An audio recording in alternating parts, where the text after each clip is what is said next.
And Narayana Murthy observes that there are over 100 companies in public sector are loss-making organizations, loss-making companies, and yet he has not seen action being taken against any of the managers in these loss-making units.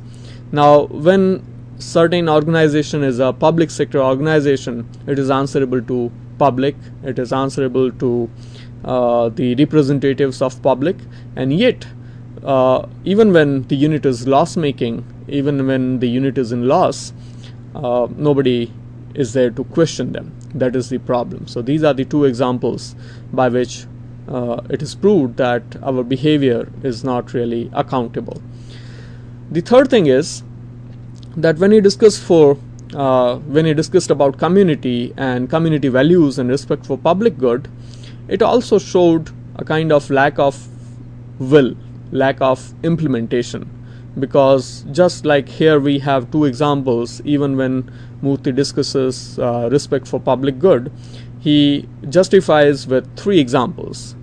And among these three examples, one is his personal, and that is looking at the travel required by software personnel, software people working in software industries, because it's a global business.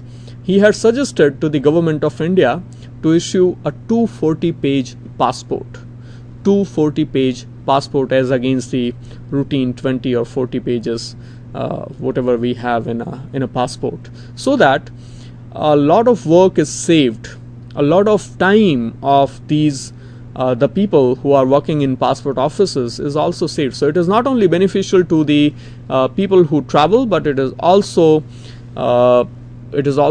saves time of the officials.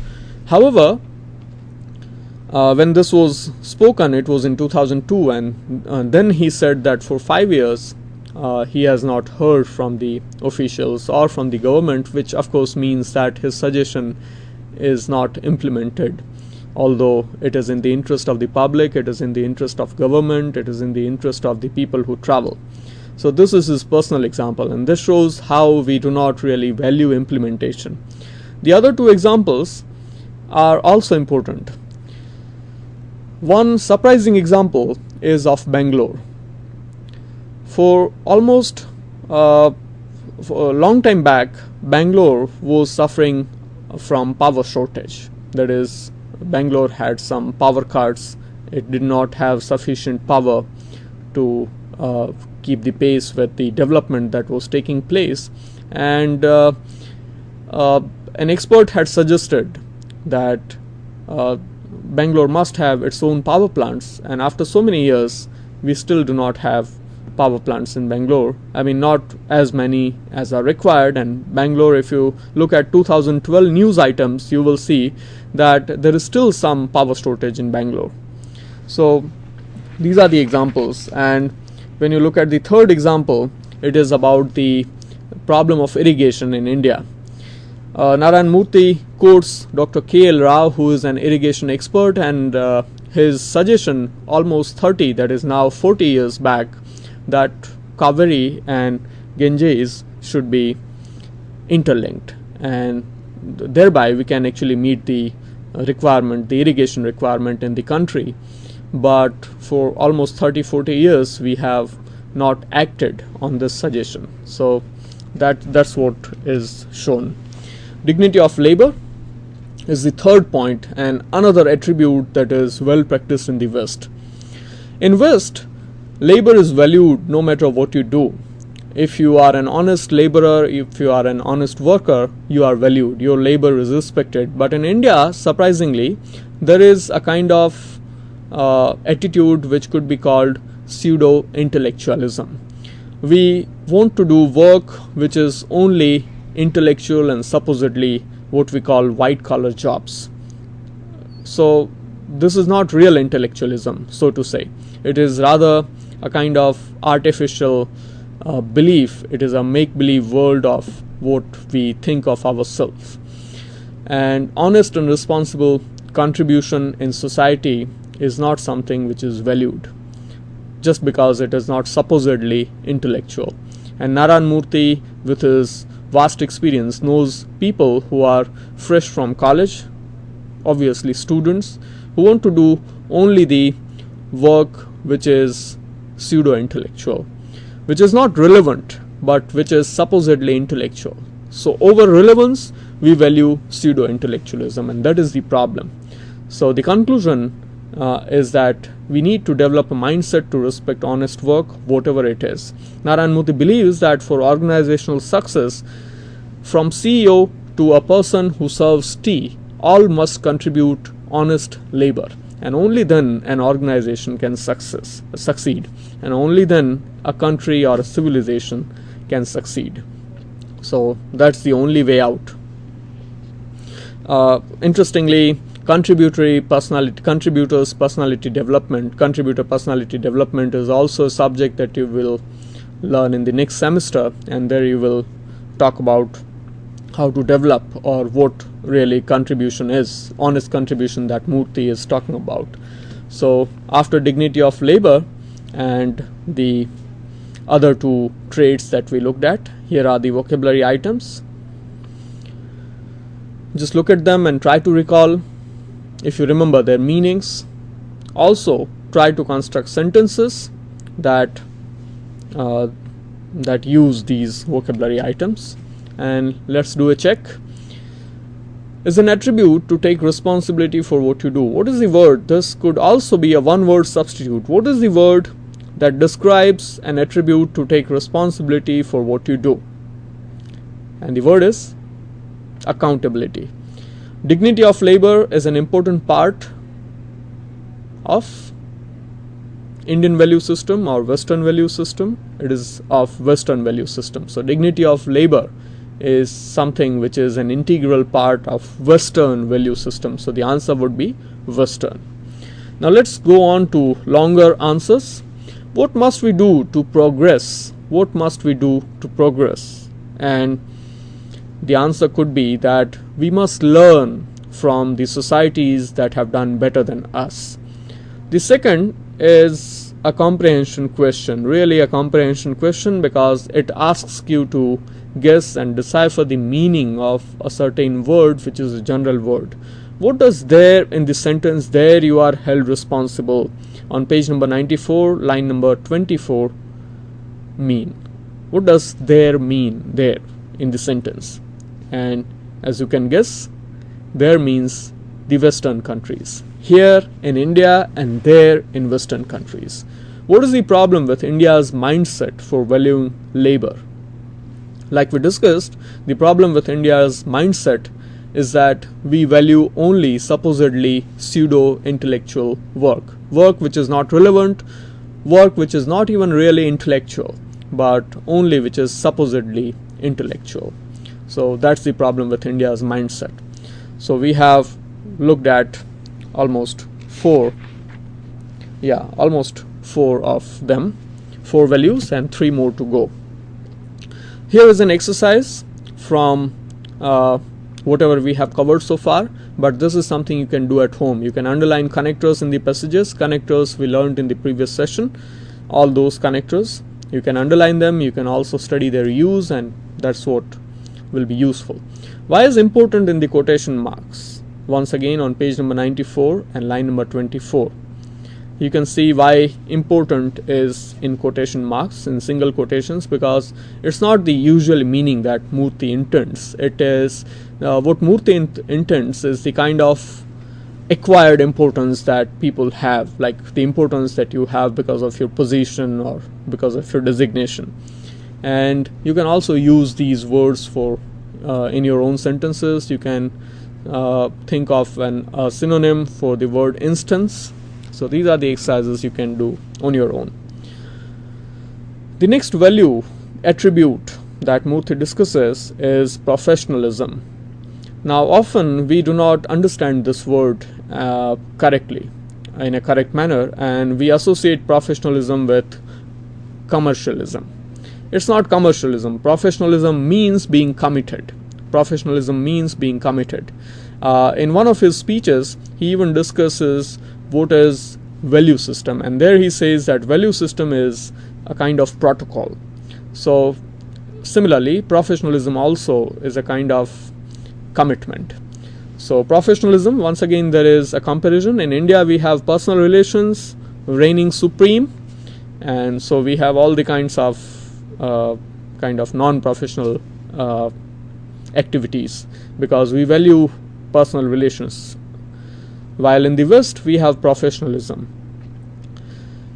Narayana Murthy calls India a thin-skinned society as against thick-skinned society. It is good to look at the meaning of this word thin-skinned, because when you look at, you must have heard this used, thick-skinned, and thick-skinned means somebody who is not sensitive towards an issue or who doesn't care. But thin-skinned is the opposite, because we see insults and we make an issue of something which is not important. So thin-skinned society. And on the other hand, in the West, we have commitment. Narayana Murthy also comments on something called Indian Standard Time. We jokingly use this phrase, Indian Standard Time, and Narayana Murthy also does the same. He says Indian Standard Time runs always late. What does that mean? Can you guess? Indian Standard Time runs always late. That means we never reach on time, and that is because probably we have an attitude in which we do not value the other people's time. And so Narayana Murthy says that because we do not value time in India, probably many deadlines are not met. Deadlines are typically not met in India. So you can say deadlines become lifelines. And on the other hand, we have punctuality in the Western countries. So these are some of the differences that we have. And the next value is intellectual independence. Once again, there is a comparison. India is suffering from feudal thinking, something called feudal thinking. Now let's look at this phrase, feudal thinking. You understand thinking, but what is feudal? Feudalism was a kind of social system that you must have studied in history. And in feudalism, people, unlike a democracy, not everyone is equal. You have a master and the others are servants.